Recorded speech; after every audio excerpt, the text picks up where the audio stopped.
Hello friends, welcome to the tall information channel. வழக்கம் போல் இன்றைக்கும் ஒரு சூப்பரான வீடியோ பார்க்கலாம். அதுக்கு முன்னாடி நம்ம சேனலை இது வரைக்கும் சப்ஸ்கிரைப் பண்ணாதவங்க சப்ஸ்கிரைப் பண்ணிக்கோங்க. கூடவே பக்கத்தில் இருக்க பெல் ஐக்கானையும் கிளிக் பண்ணிக்கோங்க. அப்போ தான் நாங்கள் போகிற மோட்டிவேஷ்னல் வீடியோஸ் உங்களுக்கு உடனுக்குடன் வரும். இப்போ வாங்க வீடியோக்குள்ளே போகலாம். Easy 5 ways to score 100 out of 100 in grammar தான் பார்க்க போகிறோம். கிராமர் பொதுவாக எல்லாத்துக்குமே வராது. யார் அதை அண்டர்ஸ்டாண்ட் பண்ணி படிக்கிறாங்களோ அவங்களுக்கு தான் மெயினாக வரும்.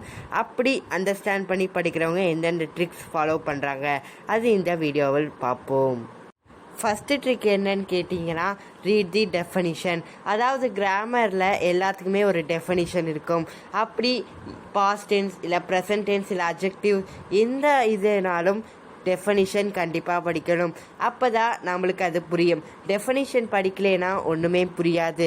இதான் டாப்பர் சொல்கிற முதல் டிப்ஸ். ஸோ இந்த டிப்பை ஃபாலோ பண்ணுங்கள். செகண்ட் ட்ரிக் என்னன்னு கேட்டிங்கன்னா, கீப் தி க்ளூ வேர்ட்ஸ்.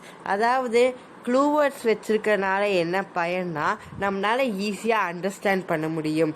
இந்த சென்டென்ஸுக்கு இதுதான் வரும், இந்த சென்டென்ஸுக்கு இதுதான் வரும் அப்படின்னு ஈஸியாக ஐடென்டிஃபை பண்ண முடியும். அதனால தான் கீப் தி க்ளூ வேர்ட்ஸ் அப்படின்னு நம்ம சொல்கிறோம். தேர்ட் க்ளூ என்னன்னா, keep the clue words connected. Clue words வச்சுக்கிறது தப்பில்லைங்க, அது கனெக்ட் ஆகிருக்கணும் அந்த சென்டென்ஸோட. அதுதான் டாப்பர் சொல்கிற தேர்ட் டிப்ஸ். ஸோ இந்த டிப்ஸை ஃபாலோ பண்ணுங்கள், கண்டிப்பாக ஃபுல் மார்க்ஸ் எடுக்கலாம். நம்மளோட fourth tip and fifth tip ஒன்று தாங்க. Be confident and be brave. அதாவது படிக்கும்போது கான்ஃபிடென்ட்டாகவும் இருங்க, பிரேவாகவும் இருங்க. அப்போ நீங்கள் கண்டிப்பாக சக்ஸஸ் பண்ணலாம். இந்த வீடியோ உங்களுக்கு பிடிச்சிருந்தா லைக் பண்ணுங்கள், ஷேர் பண்ணுங்கள், கமெண்ட் பண்ணுங்கள். மறக்காமல் நம்ம சேனலுக்கு சப்ஸ்கிரைப் பண்ணுங்கள். இதே போல் நிறையா வீடியோஸ் தெரிஞ்சுக்க. தேங்க்ஸ் ஃபார் வாட்சிங். அடுத்த வீடியோவில் சந்திப்போம்.